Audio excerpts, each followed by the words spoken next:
Welcome to CCG 7's China and Globalization Forum.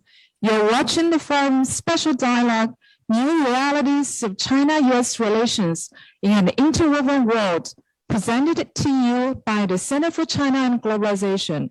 This dialogue is hosted by CCG President Dr. Wang Huiyao. Dr. Wang, over to you.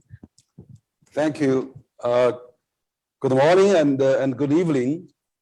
Thank you for tuning in. So actually you are watching CCG Special Dialogue, New Realities of China-US Relations in an Interweaving World, live from CCG's headquarters. This is part of our 7th annual China and Globalization Forum. During the last 2 days, we had about 400 to 500 participants took part, including ambassadors, representatives from almost 50 countries, and officials actually based in China, also government officials from various departments in China, and also heads of Chinese and international multi-chambers of commerce, representatives from international organizations, and also business community and the mainstreams, and of course academics, experts as well.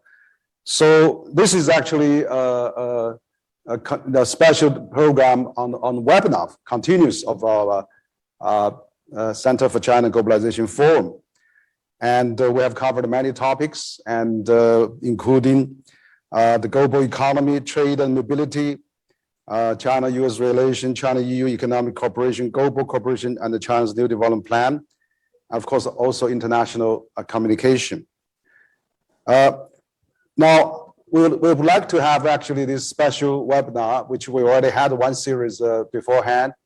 That is the dialogue between Chinese and US think tanks. We had guests from US, John Thornton, Honorary Chair of Brookings and the Co-Chair of Asia Society. We also have a former ambassador of US to China, Steb Roy, and also we had the president of the Peterson Institute, Adam Rosen as well. So, but also we had Vice Minister Zhu, former Vice Minister Zhu Guangyao took part in that think tank dialogue. But today we are having a quite exciting and also more savvy dialogue among our distinguished guests. Let me quickly introduce our distinguished guests today. First is Ronnie Chen. He's the chair of the Hanlong Group Limited, also owns and also Hanlong Property Limited, and owns and manages world-class commercial complex, and also is the public listed Hong Kong, actually, both companies. And since 1992, they actually expanded into China, developing, owning, and managing world-class commercial complexities in key Tier 1 and Tier 2 cities. So it's a well-savvy and knowledgeable expert on China business, as well as many other areas. Not only that, I mean, Mr. Chen is active in many other nonprofit and educational organizations. First of all, he's the co-chair of CCG as well. But Mr. Chen is also the chairman of the executive committee of the Better Hong Kong Foundation. He founded and chairs the China Heritage Fund, is a co-founding director of the Forbidden City Cultural Heritage Conservation Foundation in Beijing, and also former vice president and former advisor to China Development Research Foundation in Beijing. And he's the co-founder and the chairman of the Center for Asia Philanthropy and Society, and founding chairman Emirates of the Asian Business Council. He also the former chairman of Hong Kong United States Business Council, and the former chairman of the executive committee of the One Country, Two System Research Institute. And of course, Mr. Chen is the chair of the Emeritus of the Asia Society and the chairman of its Hong Kong Center, and a fellow of American Academy Arts of Science, and a member of the Council of Foreign Relations, the National Committee of the United States and China Relations, and Committee 100. So,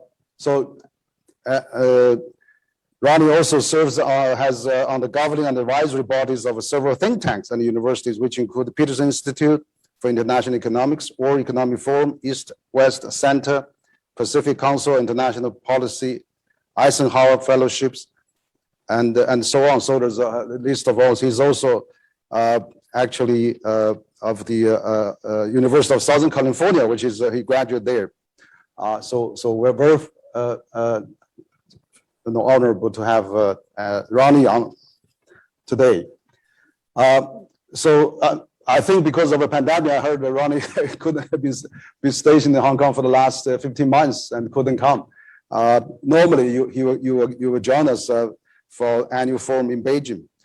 Now, I'd like to also introduce another very distinguished speaker this morning as well for our webinar. Ms. Susan Thornton is a retired senior U.S. diplomat with almost 30 years of experience with the U.S. State Department in Eurasia and East Asia, so very seasoned diplomat. She is currently a senior fellow and also research scholar at the Yale University Law School politicization China Center, director of the Forum on Asia Pacific Security at the National Committee of American Foreign Policy, and a non-resident fellow at Brookings Institution. So Susan actually is very active. We come across at a few webinars, and I'm very honored to have you with us today. Until July 2018, actually, Susan was the acting Assistant Secretary for the East Asia and the Public Affairs at the Department of State, and led East Asia policy making among crises of North Korea, escalating trade tensions with China, and fast-changing international environment.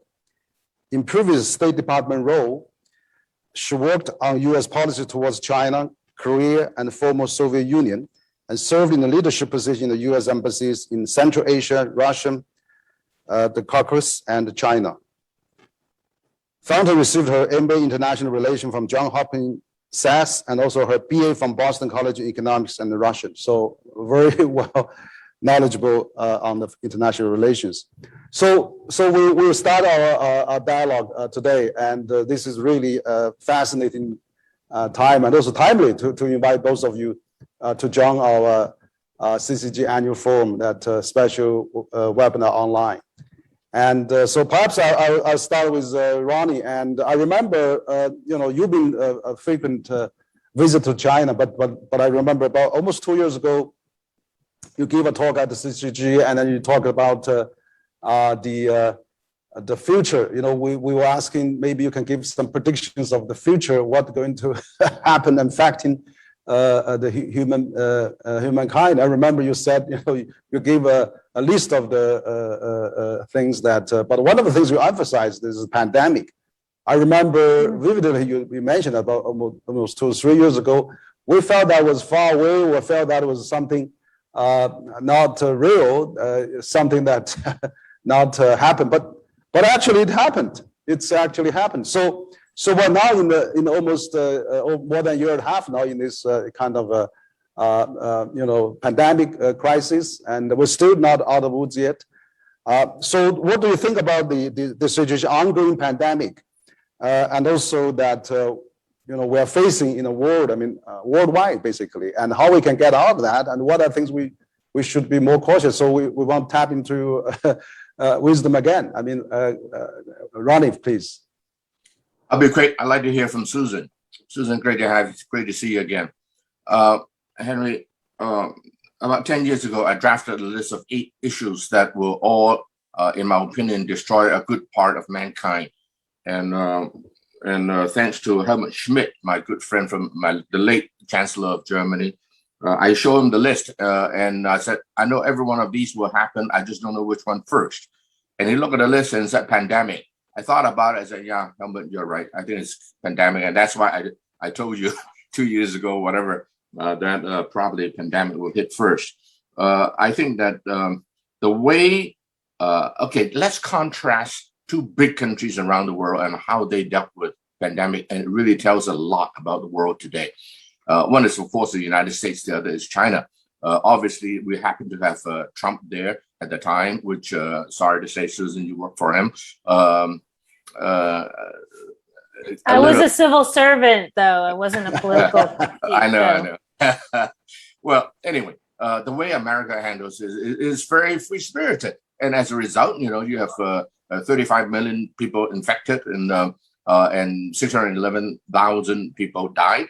And I don't think the Americans can do it the Chinese way, nor the Chinese do it the American way. It just definitely tells you a lot about the history and the difference of different cultures, not just countries. In the case of China, of course, what they did is truly amazing. I don't think any other country of any size, except the very small ones, can do that. And that is total lockdown of a city. Everybody was shocked when they first started it, and eventually almost a whole country. And as a result, in 2 months' time, they got out of it. And up to today, there's less than 5,000 people dead, only about 104,000 infected. So it's very different. But on the other hand, I accept those as facts because the Chinese can never do it the American way. If they were to do it the American way, the government is going to be in trouble. The people is going to rise and give them hell. On the other hand, American cannot do it the Chinese way. And so what happened? Well, the economy suffered and a lot of deaths. But that said, I think the Americans is blessed with having natural resources like no other country, but on a per capita basis, as well as on an absolute basis. And so America will pull through. I think America will do okay. And the people seems to accept the fact that, you got 34 million people infected and 611,000 died. But the economy is really where I worry a lot, because I think that the debt level is getting so high. And I think America is a society that has run its course in having good governance. It's a systemic problem. It's not the people. When Susan is there, I think it's better. When Susan's not there, it's worse. But hey, it's not going to make, sorry, Susan, hell of a big problem, difference. So I think that, the pandemic tells us a lot about what's happening between the two countries. Yeah, I guess. Thank you. Yes, Susan, please. Yes. I want to take up the call from Ronnie on the issues of sort of how the U.S. and China responded. But first, I just want to note some general things that I think need to be mentioned and are really surprising. I mean, first, so I was in China for SARS. I was in Chengdu in Sichuan province. And so a lot of the things that have happened were not as surprising to me, maybe, as they might have been to other people who weren't as close to that, but certainly people in China and in Asia who dealt with that, in Hong Kong and other places in Asia that had SARS cases. This was pretty, this was recognizable, and it should have been more recognizable, I think, in the US. But the thing that's so disturbing to me is how much we still don't know, how wily and clever this disease is. And I have to say, I think it's going to go on, frankly, for a long time. And I thought, there's nobody that's wiser on this stuff, in my view, than Zhong Nanshan. I think he is a national hero and a treasure and a global hero, and we should all listen to him.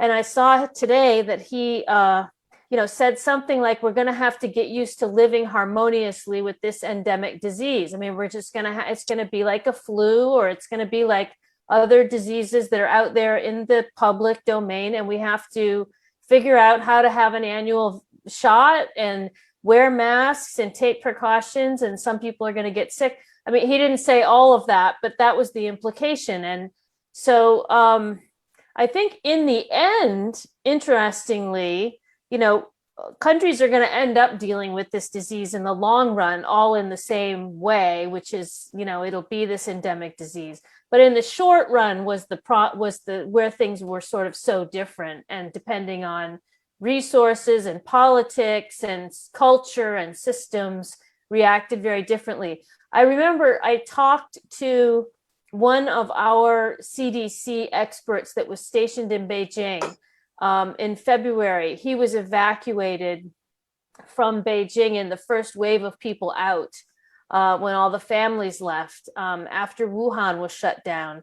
And I asked him about the shutdown of Wuhan, which had just happened maybe like a few days or a week before. And he seemed very skeptical that it would work, and said this will be the greatest sociological experiment that the world has ever seen. And so that just goes to show you that even a guy who, knows China well and knows diseases in China well was quite skeptical of the ability to lock down a city of, 11 million people and have that work. So, I guess it shows that Americans would have been disbelieving, pretty much across the board that we might think about doing that even. But to me, that signaled how serious the Chinese government was taking it at that point, because that could not be done lightly. I think, the real sad thing about this disease in comparison with SARS is that it became a political football between the US and China, and thereby eliminated the possibility for cooperation and actually ruined all international cooperation on this pandemic recovery. And I would love to hear from Ronnie if he thinks there's a way to recover that, because we're still in the throes of the pandemic, as you both mentioned. We still have a lot of work to do to get through it. We need vaccines badly, and lots of them. And if we don't work together, then it's just going to be prolonged and more agonizing to recover. And so I've been waiting to see if something like this pandemic could pull sort of the US and China out of their hostility and sort of barbs back and forth and come up with something that we could do together, or at least work in the same direction, or at least stop fighting. And it hasn't happened yet. And there's nothing that's less political than a public health issue. So this is a source of great agony for me, actually. Yeah, thank you. Thank you, Susan, also Ronnie. I think absolutely. I think, Susan, you mentioned a very creatively, and you being both in China and US for so long, your experience in both countries observing firsthand. I really felt that you're absolutely right. Both China and US should work together. I mean, this is probably the rare occasions that we should really work together, and China being the first to suffer, but now all the countries actually suffer from that. I think the good news I heard from CNN this morning is that if somebody had the vaccine, 99.9% would not get died or something, so we'll be just probably a big flu. But so vaccine, I mean, China had already 1.5 million doses, maybe 55%, and US has 50%. So you're right. We probably could call for a climate vaccine summit, like or the pandemic fighting summit between China and US, and also that like we had on the Earth Day summit, President Biden has called for that. So it's really important. But I agree with you. It seems like both countries now are politically getting into kind of a shouting match, and which is really no good. But particularly, I mean, this U.S. recently has said, okay, we're going to trace the origin of the virus, because the WHO already twice in China. Last time in China, they had 17 experts, including U.S. expert. They gone through everywhere, and then they issued a statement. They had about 40 some days in China, and then they said, here, it's unlikely the virus was extremely unlikely the virus was leaking from a lab. So, but now they're going to come back again. But at that time, Democrats called it the conspiracy theory. But now, seems they are following the Trump steps. So, what do you think about that? I mean, that really is not a good sign. We should really have WHO, US, China, and all other countries, EU, Japan, Australia, to work on how we can have a vaccine, for the developing countries, and also maybe the passport for the green vaccine travel documents, something like that. Maybe, so both sides. Maybe you can give some more further comments. Susan first. Thanks, Ronnie. Well, let me go back to the experience with SARS, because I think it's very instructive that basically we still don't know exactly how SARS started. And even though, there have been lots of efforts to look into how the transmission began from bats in a cave in Yunnan and how it all happened, we still don't know exactly what happened with SARS. So my assessment is that it is going to be even more difficult to find patient number one with respect to COVID-19, because there were people that were asymptomatic that were carrying it around. And so probably patient number one was someone who was ill, but since the symptoms were so similar to flu in so many people, it might be very hard to find that person. So I think, since we're in the middle still of a raging pandemic, the real effort needs to be focused, as you said, Henry, on addressing the problem, which is people are still getting sick and dying, and we need to try to stop that from happening because there are more coming after this one. But so it would help us very much to know what happened. But I think it's not the most urgent thing to do right now. And, unfortunately, it again has become this kind of political football between the US and China. I don't think either side is showing themselves in a very good light on this topic. And I wish that, as Michelle Obama used to say, when the other side goes low, we go high. I wish, people would find a way to move on from this conversation. Maybe we can have some kind of a bilateral agreement or a WHO statement that says, after the pandemic is controlled in all countries, there's going to be a thorough investigation and everybody has agreed to fully cooperate. And we will move that onto that track when we've gotten all of the vaccines out and dealt with the immediate problem before us. I mean, that would be, to me, the proper ordering of priorities. But, I'm not sure that anyone's going to be listening to me on this. Yeah, no, I agree.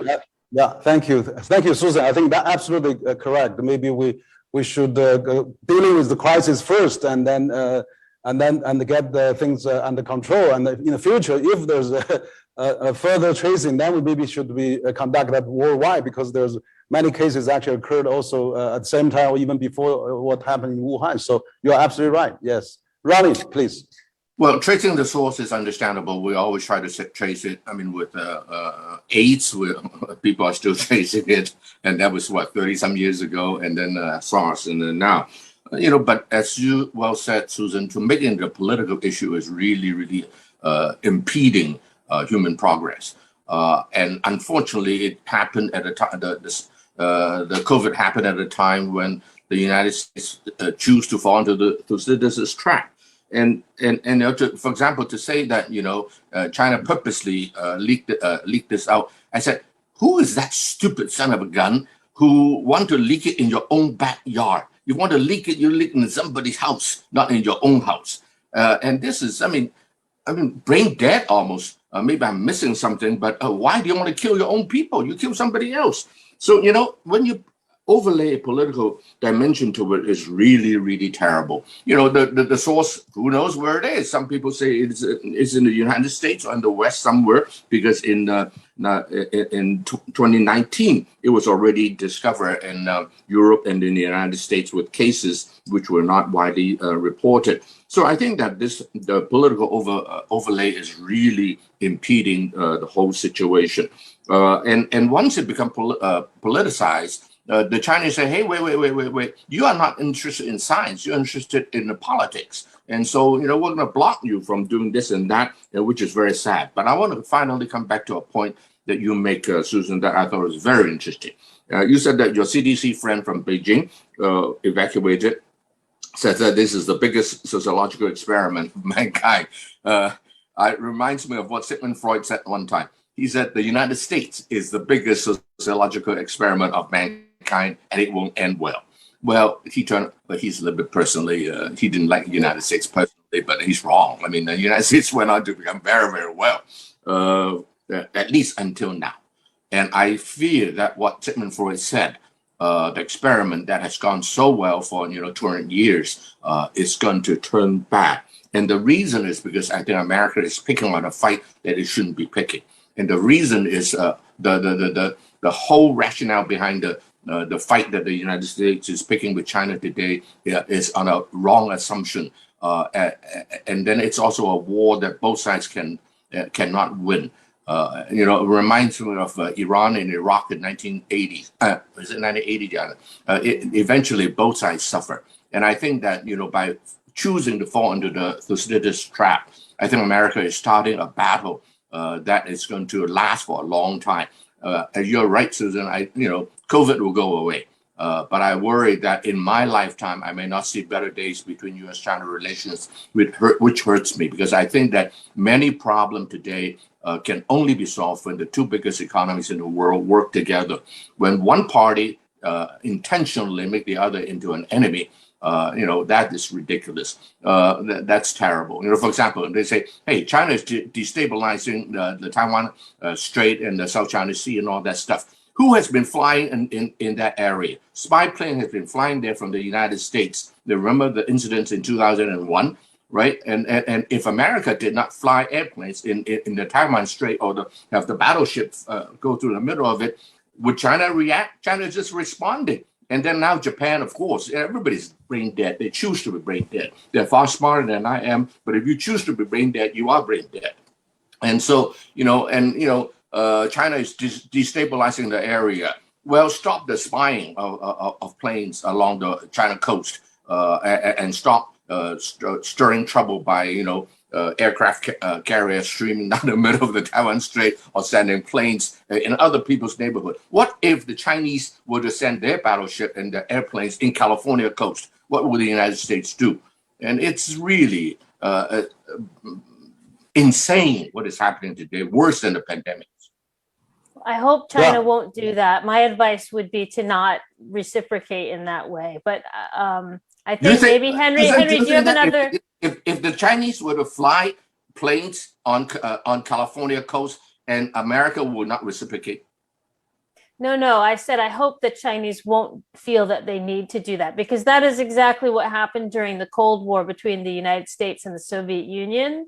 Right. And I have been telling people for the last couple of years that China is not the Soviet Union. And so I hope that China will not feel the need to do that. Although I have colleagues in the Pentagon and in PACOM who say that China is more than welcome to do that. But I don't think just because they say China is welcome to do that, that in the event, it would necessarily be a good thing. So I hope China will not do that. But we should talk more about this particular dynamic. I don't know, Henry, if you want to interrupt with another question, because I could respond to Ronnie's comment if you want. Yeah. No, I just want to add actually, you're right. I mean, Susan, you are the expert on Soviet Union. Yeah. You're expert who knows Russian, Chinese so well. Absolutely, China is not Soviet Union. What I actually, from both of your conversation just now, I find that this pandemic fighting maybe should change a little bit of people's impression on China, because you see actually China make this under control, and China actually, we just had a event with the World Bank jointly just about a month ago that released the global economic outlook. That China actually going to do fine on 8.5% GDP growth this year. Last year is the only major economy has a positive growth. So Ronnie mentioned about this, closed down. You said vividly, that it was the biggest social psychological experiment to the humankind, which China went first to do that. I mean, then we had lockdown, we had massive tracing data, follow, and then quarantine and all those. So now basically different degrees that's being applied everywhere in the world now. So I think one of the things is that there's a cultural difference. China, always respect authority, the seniority and the collectivism, but for the much larger freedom of the community. So that kind of total different set of philosophy, cultural difference, made China what is today is more freer actually economically.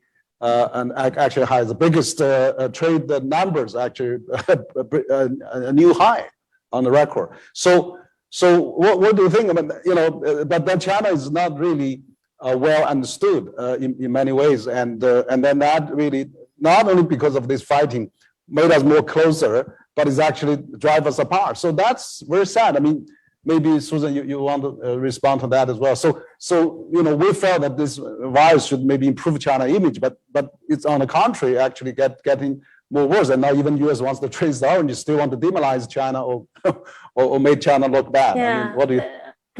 There were so many aspects to this that it was kind of like a perfect storm, right? And I think the politics had a lot to do with it. If we hadn't had a very negative US-China dynamic already started, we didn't have, Trump in office and this kind of mutual recrimination. I mean, the real central issue, of course, was that Trump saw this pandemic as reversing his electoral fortunes that depended on a good US economy.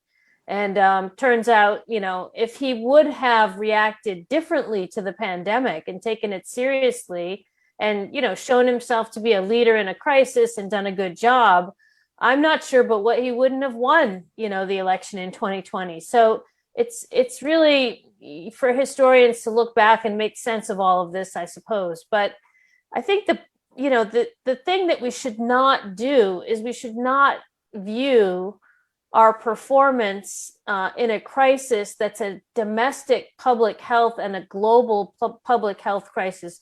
We shouldn't view our performance in terms of, are we going to look good? Is it going to be a good image in the world? Are we going to increase our influence? Are we going to win the competition with, country X? That's not how we, work together on Ebola. I mean, there's always a little bit of this, like, oh, where did this disease start? That's kind of human nature, I think. And it's a very ugly trait of human nature, but we've seen it in other disease outbreaks as well. We had the Middle East respiratory syndrome. We had Zika virus. These are all just within the last few years. So that's to tell you something about Ronnie's prediction about a pandemic being in the offing. I mean, we've had a number of these serious disease outbreaks, and we've worked very well on them together until now. And, this is the most serious one, obviously. The transmission was, very easily to be transmitted. So it, wreaked havoc with international travel, international business, economies. It affected every single person in the world. And right now it is the biggest urgent priority for every single government and pretty much every single person on the entire planet. And we never really have issues that fit into a category like that. And so it's just the perfect issue for all of the different governments to come together behind the WHO and try to put joint efforts in to solve it. And instead we're doing this vaccine diplomacy. Of course, at the beginning of the pandemic, people were caught without adequate supplies for protecting medical workers. That was the initial kind of competition that sort of drove things in a negative direction, I would say.